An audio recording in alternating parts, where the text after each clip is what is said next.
Welcome back to Outside Views, and today we have to talk about something profoundly disturbing that goes far beyond the normal rough and tumble of politics.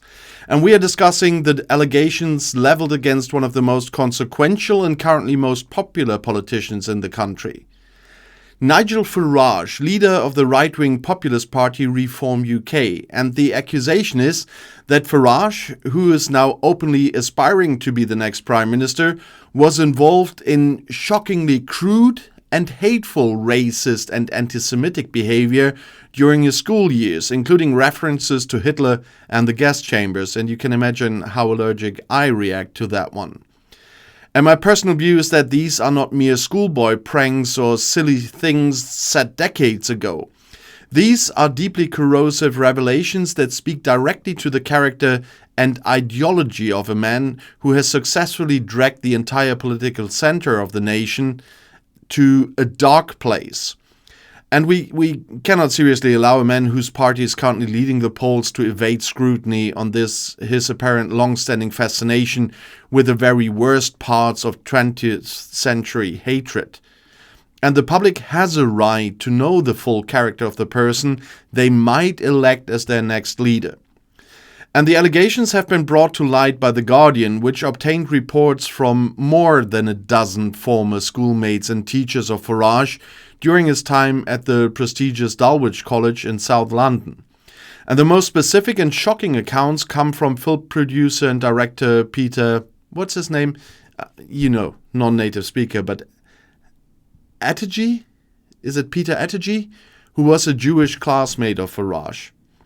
Attegi recounts how a 13-year-old Farage would allegedly sneak up on him and whisper things like, "Hitler had a point," or "gas them." Seriously?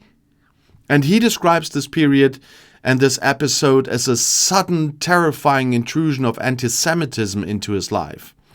And this alleged behavior, focused on the ultimate symbol of industrial hatred, is not something that can be dismissed as a youthful indiscretion. It suggests a calculating, tormenting cruelty that found pleasure in exploiting the deepest historical trauma of others.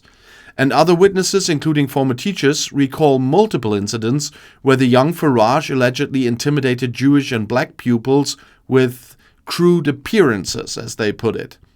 And the reports detail truly sickening alleged behavior that goes beyond simple offensive language. Multiple eyewitnesses told The Guardian that Farage would allegedly march through the classroom, and you know how struck I'm by that even I'm losing my English. So he's walking and marching through the classroom, showing the Hitler salute and shouting shrill "Sieg Heil" calls. And during evening marches, he allegedly sang Hitler Youth songs and celebrated the British fascist leader Oswald Mosley. And most gruesomely, he is accused of repeatedly singing the refrain in the school bus of a song that translated as "gas them, gas them, gas them all," a chilling remodeled version of a popular football terrorist chant. And furthermore, Farage is accused of telling black schoolmates that they should kindly go back where they came from. And this paints a picture of a student who was not merely provocative or rude, but systematically racist and anti-Semitic, even in his early teenage years, and someone who reportedly took great pleasure in tormenting and frightening his victims. And the key question now is not just what happened 4 decades ago, but how Farage is reacting and what it tells us about his current politics. The Prime Minister himself has demanded that the Reform UK leader must publicly address these disturbing accusations. Farage, through his lawyers, has decidedly denied ever having made any racist or anti-Semitic statements as a teenager, and his party dismisses the accusations as a cynical political smear by opponents who are terrified of his current success. However, this denial stands in stark contrast to his own earlier admission more than a decade ago when the accusations first surfaced that he had undoubtedly said some stupid things, though he qualified that they were, well, not necessarily racist things depending on how you look at it.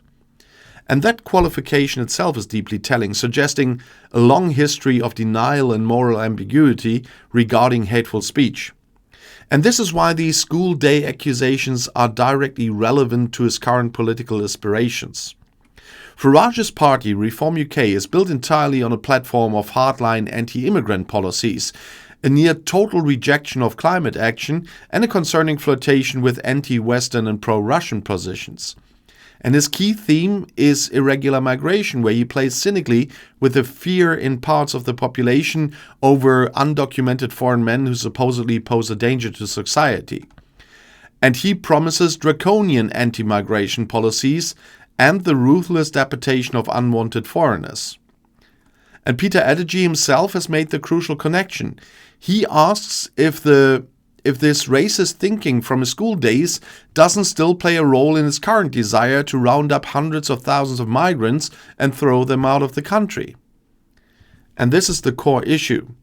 The alleged teenage ideology of division, exclusion, and hatred perfectly mirrors the core tenets of his adult political project. Farage cultivated a persona in school, a notorious, as we would say, Unruhestifter, an aggressive bullying figure who could switch to charm when needed, and that persona is now being used to frighten and divide a nation for political gain. Electing a man with such a deeply troubling history and a current policy based on the deportation and systemic dehumanization of others would be a moral abdication for the entire country.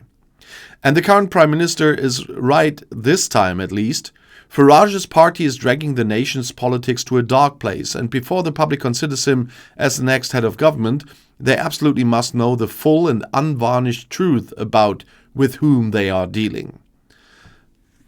That might give the Prime Minister a little bit of thinking if you want to follow that path, as we could see the government doing in the last weeks. But nevertheless, this is far more disturbing than what the government is doing right now. As you could still probably hear, I'm still full in the middle of this stupid men flu, but this topic I couldn't evade working on that topic, so I had to make this video. And I'll try to bring you videos in the next days. It's a bit difficult, but I'll deal with that. And if you want to see another video right now, the next one is right here in the end screen. I'll see you there. I'll be back.